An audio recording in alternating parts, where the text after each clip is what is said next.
నమస్తే, నేను మీ మధు. ఒక యాక్టర్గా, ఒక రైటర్గా, ఒక డైరెక్టర్గా ఎంతో పేరు సంపాదించుకున్నటువంటి పోసాని గారి గురించి ఇప్పుడు కొన్ని వార్తలు అయితే వైరల్ అవుతున్నాయి. గత వైసీపీ ప్రభుత్వంలో తనకంటూ గుర్తింపు తెచ్చుకునే ప్రయత్నంలో మీడియా సమక్షంలో ఎన్నో వ్యాఖ్యలు చేశారు ఆయన. కానీ ప్రజెంట్ సైలెంట్ అయిపోయారు. ఇప్పుడైతే పూనం కౌర్ గారు అయితే పోసాని గారి మీద కొన్ని వ్యాఖ్యలు అయితే చేయడం జరిగింది. మరి అవి ఎంతవరకు నిజమంటారు అనే విషయాల గురించి రోజు మనం చర్చిద్దాం. ప్రస్తుతం మనతో పాటు ఉన్నారు సీనియర్ జర్నలిస్ట్ శ్రవణ్ కుమార్ గారు. వారిని అడిగి మరిన్ని విషయాలను తెలుసుకుందాం. నమస్కారం సార్. నమస్తే అండి సార్. ఈ రోజు అయితే ఒక వీడియో వైరల్ అవుతుంది, పూనం కౌర్ గారు అన్న మాటలైతే. సో పోసాని గారు చాలా ఇబ్బంది పెట్టారని, చాలా బాధ పెట్టారని ఆవిడ బహిరంగంగానే చెప్పుకుంటున్నారు. గత ప్రభుత్వంలో ఎన్నో ఇబ్బందులు ఫేస్ చేశారని కూడా చెప్పుకుంటున్నారు. మరి ఇందులో నిజం ఎంత ఉందంటారు? దీంట్లో కొన్ని నిజాలు, కొన్ని అబద్ధాలు, కొంత వ్యక్తిగతమైనటువంటి అద్దులు దాటిన వ్యవహారాలు అయితే ఉన్నాయి. మొత్తం మీద టోటల్ ఈ సబ్జెక్టులో ఎవరైతే ఇన్వాల్వ్ ఉన్నారో ఎవరి లిమిట్లో వాళ్ళు ఉండకపోవడం వల్ల జరిగినటువంటి ఈ అనర్థమే చెప్పాలి. ఇక స్పష్టంగా చెప్పాలంటే పోసాని కృష్ణమురళి గారు హద్దు దాటాడు అనేది నేను ఖచ్చితంగా చెప్పగలుగుతాను. హద్దు ఎందుకు దాటాడు, ఆయనకు రీజన్ ఉండి ఉండవచ్చు, కారణం ఏదైనా ఉండవచ్చు. ఎందుకంటే ఆ రోజు ఆయనని పెట్టిన ఇబ్బందులు, ఆయన పట్టినట్టు బాధలు, ఆయనని పెట్టిన టార్చర్లు కానీ ఈయన ఇబ్బంది పడినట్టు విధానానికి జనరల్గా ఒక సగటు మనిషిలానే రియాక్ట్ అవుతూ జనరల్గా ఏంటంటే మనకు ఒక వ్యక్తి మీద కోపం వచ్చినప్పుడు అతను ఏం చేయలేనప్పుడు అతను బలహీనతలు లేదా అతను మైనస్లు, అతను అన్యాయాలు ఏదైనా ఉన్నప్పుడు వాటిని బహిర్గతం చేయడానికి ముందు చూపుతాం. మనం ఏం చేయాలి, మనకు ఎందుకు అనే విషయం కాకుండా తన పాజిటివ్నెస్ కాకుండా ఎదుటివాడిని నెగిటివ్ని పోలరైజ్ చేయడం అనేది కొందరు సహజంగా ఆలోచిస్తారు. ముఖ్యంగా రాజకీయ నాయకులు అలాగే ఆలోచిస్తారు. సో ఇప్పుడు పోసాని కృష్ణమురళి గారు అనేవాడు సినిమా రాజకీయాలలో ఆరుతేరినవాడు. సో పవన్ కళ్యాణ్ గారి మీద ఆయనకున్న టార్గెట్ అప్పుడు అలా ఉంది. సో దాంతో అప్పటికి ఇండస్ట్రీలో ఉన్న ఒక టాకు, మరి నిజాలు అబద్ధాలు పవన్ కళ్యాణ్ గారికి కానీ పూనం కౌర్ గారికి కానీ తెలియాలి. అయితే పూనం కౌర్ని పెళ్లి చేసుకుంటానని చెప్పి చాలా సంవత్సరాలు మభ్యపెట్టాడు, మోసం చేశాడు అనేది పోసాని కృష్ణ గారు చెప్తున్నాడు. అంతకుముందు ఇండస్ట్రీలో టాక్ లాగా ఉంది.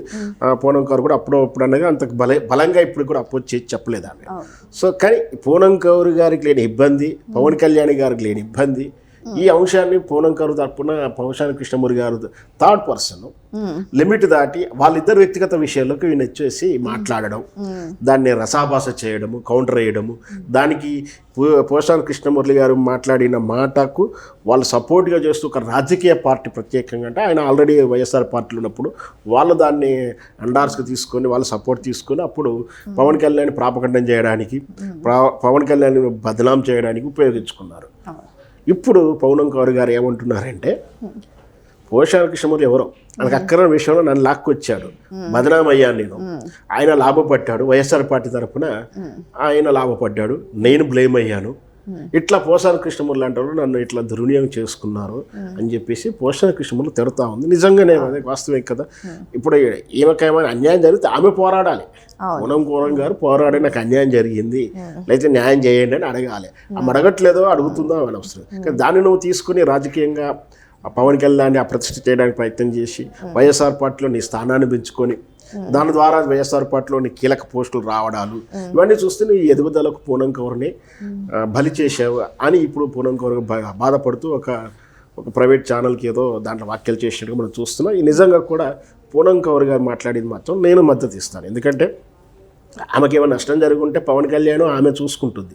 మరి పోసాని కృష్ణమురళి మధ్యలో చూస్తాడికి పవన్ కళ్యాణ్కి పూనం కౌర్ జరిగింది రాజకీయ టాపిక్ కాదు, వాళ్ళ వ్యక్తిగత పర్సనల్ టాపిక్ నువ్వు ఎందుకు వచ్చినావు కాబట్టి దాని ఫలితం ఏమైంది, ఈరోజు చాయిస్ వాళ్ళకి వెళ్ళింది, వాళ్ళ అధికారంలోకి వచ్చారు. వచ్చిన తర్వాత నీ మీద కేసులు పెడితే పసరంతా పిండి పెట్టారు కదా, పెడితేనే కదా నువ్వు చంపలేసుకున్నావు, అన్నము రామచంద్రుని కాలు పట్టుకున్నావు. సో అదేంటంటే మనది కాని దాంట్లో లిమిట్లో మనకు వెళ్ళినప్పుడు ఖచ్చితంగా మళ్ళీ ఒకసారి కర్మ రిటర్న్ అయినప్పుడు రివర్స్ వస్తుంది. పోసాని కృష్ణ బహుశా అర్థం చేసుకున్నాడేమో. మరి వీటి మీద మళ్ళీ ఆయన ఎట్లా రియాక్ట్ అవుతాడో మనం చూడాలి. అయితే పూనం గారు కొన్ని వ్యాఖ్యలు చేశారు. గత ప్రభుత్వంలో ఒక యాక్టర్ గురించి నన్ను వ్యతిరేకంగా మాట్లాడమన్నారు, నేను మాట్లాడను అని అనేసరికి నన్ను నగ్నంగా వీడియోస్ తీసి అప్లోడ్ చేస్తాను, అదే సోషల్ మీడియాలో పోస్ట్ చేస్తామని చెప్పేసి అన్నారు అని అంటున్నారు. ఎవరు ఆ హీరో అండి? అంటే ఏ హీరో గురించి వ్యతిరేకంగా మాట్లాడాలని ఇవన్నీ అలా చేశారంటారు? మనకు దాన్ని ఫలానా మనం అనలేం కానీ ఆమె చెప్పిన ప్రకారం చూస్తే మళ్ళీ పవన్ కళ్యాణ్ గురించి వ్యతిరేకంగా మాట్లాడామని చెప్తుండవచ్చు. కానీ ఎవరు డీల్ చేశారు, ఎవరో వాళ్ళు అట్లాంటి ప్రొవోక్ చేసింది ఎవరు అనేది కూడా ఆమె క్లియర్గా చెప్పాలి. ఎందుకంటే ఇచ్చిన వ్యక్తులను బట్టి ఎవరు ప్రొవోక్ చేశారు, ఎవరు గైడ్ లైన్ ఇచ్చారు, నువ్వు అట్లా చేస్తే మీకు సపోర్ట్ ఇస్తాము, ఫలానా వాడిని టార్గెట్ చేయండి అంటే సహజంగా కొన్ని నిజాలు ఉన్నప్పుడు కూడా కొందరు చెప్పడానికి ఇష్టపడినప్పుడు వాటిని మీరు వెలిదీయండి, మేము ఉంటామని చెప్పేసి రాజకీయ పార్టీ వాళ్ళు బయటకు రావడాలు. తర్వాత మనం చూసాం జనసేన నాయకుడు నిన్న చిత్తూరు దగ్గర ఒక మర్డర్ కూడా జరిగింది. వాళ్ళు ఊరకనే ముందుంటారు, తర్వాత జరిగే పరిణామాలకు ఎవరు కూడా ఉండరు. కాబట్టి పూనం గారు ఒక మెచ్యూర్డ్గా ఆలోచించి ఇట్లాంటి రాజకీయాల్లోకి ఏవి తాను రాకుండా అట్లాంటి ఆఫర్లు రిఫ్యూజ్ చేసిందని చెప్పొచ్చు. బహుశా ఏదన్నా కూడా ఆ రోజు ఉన్నాడంటే పవన్ కళ్యాణ్ గురించే ఆమెకి ఏదైనా ఆఫర్ ఇచ్చి ఉంటే ఉండవచ్చు. ఎందుకంటే ఇప్పుడు పోషాని కృష్ణమూర్తి గారు మాట్లాడిన దానికన్నా అదే పూనం కౌర్ మాట్లాడి ఉంటే కొంచెం బలంగా ఉంటుంది కదా. సో పవన్ కళ్యాణ్ ఎదుర్కొనే లేక, వ్యక్తిగతంగా ఎదుర్కొనే లేక, రాజకీయంగా ఎదుర్కొనే దమ్ము లేక ఇట్లా ఏదో ఒకటి అప్రతిష్ట చేయాలని ప్రయత్నం వాళ్ళన్నా చేసి ఉండొచ్చు. బహుశా వాళ్ళు ఎవరో పేర్లు కూడా ఆమె చెప్పుంటే మనం గట్టిగా మాట్లాడవచ్చు. అవును, అయితే ధైర్యంగా నా మీద ఇలా దౌర్జన్యానికి పాల్పడ్డారు గత ప్రభుత్వంలో అని చెప్పిన పూనం గారు, మరి ఇప్పుడు ఎందుకు ఇండైరెక్ట్ మాటలు మాట్లాడుతున్నారు? ఒకసారి దీని గురించి పక్కన పెట్టేద్దాం. మరి ఇప్పుడు పోసాని గారి గురించి అయితే ఆమె పబ్లిక్గా చెప్పారు.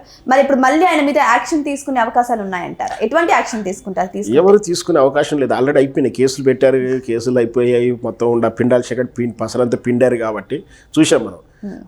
వైఎస్ జగన్మోహన్ రెడ్డి ప్రభుత్వం పోయిన తర్వాత ఆ రోజు కాలంలో ఆ 2019 to 2023 పీరియడ్ మధ్యలో ఎవరైతే అరాచకాలు చేశారో, ఎవరైతే లిమిట్ దాటారో, మంత్రులు, ఎమ్మెల్యేలు, ఎంపీలు, ఏదైతే కొడాలి నాని కానీ ఇట్లాంటి చాలామంది ఉన్నారు.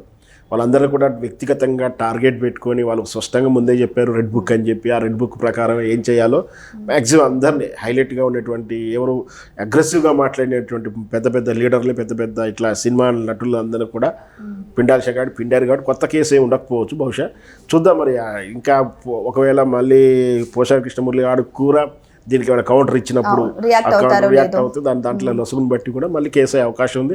కేసు పెడతానికి అయితే అవకాశం ఉంటే వెనకైతే అయ్యారు. ఆల్రెడీ ఈ ఇష్యూలో మాత్రం అయిపోయింది కాబట్టి ఏమి ఉండకపోవచ్చు. సో మరి మనం కూడా వెయిట్ చేసి చూద్దాం. మరి పూనం గారి వ్యాఖ్యలకు పోసాని గారు ఎలా స్పందిస్తారో, మరి ఆయన మీద యాక్షన్ తీసుకునే అవకాశాలు ఉన్నాయా లేదా అనేది వెయిట్ చేసి చూడాల్సిందే. Thank you so much.